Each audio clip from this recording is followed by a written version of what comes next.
النجمة منى مدكور في أول ظهور لها بتتألق وبتقدم شخصية رائعة. يمكن كان ظهر عليك الرعب هي في الفيلم، بنبارك لك على العمل. كلمينا بقى عن تجربتك الأولى في السينما. لا، هي كانت تجربة عامة لطيفة جدا، وكانت حاجة طبعا بالنسبة لي أنا جديدة، خصوصا إن ده مش مجالي أصلا. بس أنا اتبسطت طبعا، وطبعا المخرج حد محترم جدا، والمخرج المنفذ كل الكرو ناس كويسة جدا.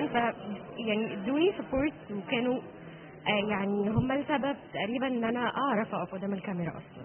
منى لقت نفسها في مجال التمثيل، شايفة التجربة ازاي يا منى؟ لا أنا اتبسطت.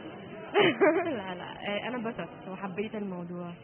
واضح من أدائك إن أنت يعني متمرسة أو حبيتي الكارير بتاع والدور كمان في الفيلم، لذلك ظهرت بشخصية يعني تحس إن هي عندها شيء من الخبرة. والله كان مشهد صغير، بس لا يعني انا لا يعني انا اتبسطت بالتجربه وحبيت الموضوع، وهم صحابي اللي شجعوني الصراحه والكرو كله، فانا بشكرهم بجد.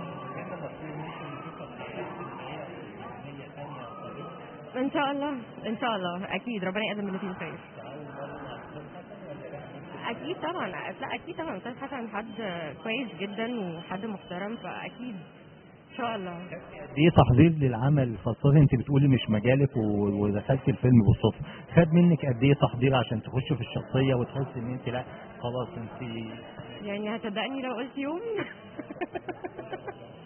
يوم بالظبط.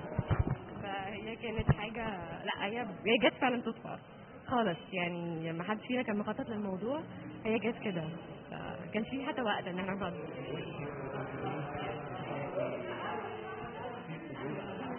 ربنا يخليك.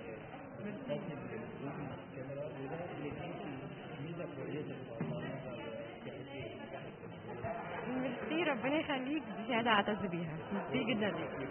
ميرسي ربنا يخليك، شكرا.